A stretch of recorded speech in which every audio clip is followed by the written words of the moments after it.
bienvenue dans Who's Beast. Un jeu où vous devez vous méfier de tout. Parce qu'ici, même un PNJ peut être votre pire ennemi. Salut tout le monde, moi c'est Dylan. En décembre 2024, je me suis lancé dans le plus gros projet de ma vie. Je vais créer mon premier jeu vidéo, et avec comme défi de le sortir en 1 an. L'objectif de cette vidéo, c'est de t'expliquer pourquoi je développe ce jeu, quelles en sont les règles et les mécaniques, de te montrer où en est le développement et ce qui reste à faire. Mais le but, c'est aussi de t'expliquer ton rôle pendant et à l'issue du développement. Alors moi, je suis ni vidéaste ni youtubeur, mais j'aimerais bien que ce jeu trouve son public, donc si à la fin de la vidéo t'aimes le concept, tu peux donner ton avis en commentaire, ou même venir sur le Discord du jeu pour suivre l'évolution et partager ton point de vue. Je vais être honnête, j'ai rien inventé. J'ai pris des concepts que j'adore et j'y ai ajouté mon grain de sel. Vous connaissez peut-être Guess Who sur Garry's Mod, c'est un mode où un joueur peut prendre l'apparence d'un PNJ pour se fondre dans la masse pendant que les autres essayent de le démasquer. Et il y a un autre jeu qui vous parlera sûrement plus, sur lequel je me suis appuyé, c'est Among Us. Là aussi, un imposteur se cache parmi les joueurs et doit les éliminer discrètement avant qu'ils ne terminent leur quête. Et même si j'ai adoré ces deux jeux, il me manquait quelque chose. Un truc encore plus vicieux, où la méfiance ne s'arrête jamais. Who's Beast, c'est un jeu en low poly et mid poly.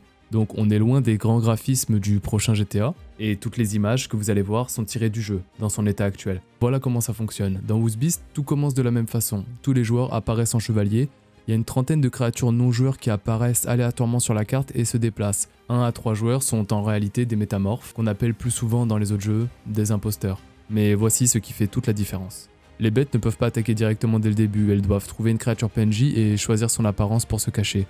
Une fois qu'un joueur a choisi sa forme bestiale, il ne peut plus en changer jusqu'à la fin de la partie.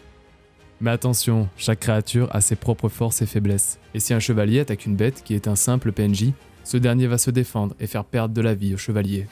Les avantages, les inconvénients et l'angle d'attaque de chacune des créatures ne dépendent que de la manière dont vous souhaitez jouer votre partie. Le basilic qui attaque à une longue distance devant lui et peut se rendre invisible mais ne peut attaquer que le jour. Le loup-garou qui frappe plus rapidement et à courte distance peut également utiliser un dash, mais ne peut attaquer que la nuit. La Banshee, qui peut se téléporter et utilise une attaque de zone, ne peut attaquer que dans des zones brumeuses ou en intérieur. Les chevaliers ne sont pas totalement impuissants, ils doivent explorer la map pour trouver des armes, accomplir des quêtes qui peuvent les aider personnellement ou aider l'équipe entière. Pour détailler un peu plus ces deux aspects, armes et quêtes, je vous explique. Les armes sont dispersées aléatoirement sur la carte. Quand un joueur en ramasse une, elle est cachée dans son inventaire. C'est à lui de choisir le bon moment pour la sortir et l'utiliser. Mais attention, un joueur ne peut posséder qu'une arme à la fois, et chaque arme a un effet différent selon la bête en face. Une épée qui fait 50 de dégâts sur un loup n'en fera que seulement 5 sur un basilic. Avoir une arme c'est bien, avoir la bonne c'est mieux. Concernant les quêtes, il en existe 2 types, mais personne ne sait qui fait quoi durant la partie. Il y a les quêtes communautaires qui révèlent l'identité d'une bête, puis il y a les quêtes personnelles qui donnent des atouts comme un bouclier ou une invisibilité. J'aimerais vous parler maintenant d'une mécanique que j'affectionne particulièrement. Si un joueur frappe une bête sous forme humaine, elle s'effondre comme un joueur normal, mais elle n'est pas forcément morte. En fait, si elle a plus de la moitié de sa vie, elle peut faire semblant de mourir, et une fois le danger passé, elle se relève discrètement et continue à jouer. Ce qui veut dire que vous ne serez jamais totalement sûr d'avoir éliminé un ennemi ou sacrifié un allié. Une mécanique que j'aimerais intégrer, c'est le fait que chaque bête laisse une trace unique après son meurtre. Des brûlures sur l'armure pour le basilic, des griffures profondes pour le loup-garou, et pour la Banshee, un corps intact mais une aura glaciale persistante. Mais les bêtes auraient aussi la possibilité d'effacer ces indices, rendant l'enquête plus difficile. Je ne suis pas encore sûr d'intégrer cette mécanique, alors dites-moi en commentaire ou sur Discord si vous pensez que ça ajouterait une vraie dimension stratégique au jeu. La partie est rythmée par des cycles jour-nuit, définis à l'avance en fonction du nombre de joueurs. Chaque cycle durera environ 5 minutes, mais ce n'est pas encore définitif. La durée sera ajustée au fil des tests pour assurer le meilleur équilibre. La partie peut s'arrêter de 3 manières différentes. Les chevaliers peuvent gagner de 2 façons. Si les chevaliers éliminent toutes les bêtes, ou bien, si tous les cycles sont écoulés, les chevaliers encore en vie remportent la partie. Et si les bêtes parviennent à massacrer tous les chevaliers, alors ce sont elles qui remportent la victoire. Passons maintenant à l'état du développement, ce qui est déjà en place et ce qu'il reste à faire. Je ne vais pas vous lister chaque ligne de code ou chaque modèle 3D, mais plutôt vous donner une vision d'ensemble pour dégrossir l'avancement du projet. Le système de lobby et de création de parties, la distribution des rôles et des armes en fonction du nombre de joueurs, les mécaniques de transformation pour les métamorphes, ainsi que tout le système de dégâts et de combat, la mécanique de simulation de mort. Les 3 bêtes de base sont faites, ainsi que leurs animations et leurs sorts. L'interaction avec les portes, les fenêtres et les coffres sont prêtes, les personnages non joueurs qui se déplacent aléatoirement, et les différents affichages comme le rôle, les points de vie et les armes. Bon, il reste encore plein de petits détails à peaufiner, et la liste est loin d'être exhaustive. Si vous avez des questions, n'hésitez pas. Mais en attendant, voici les gros chantiers à venir. Il y a 5 zones sur la map et elles sont en cours de création.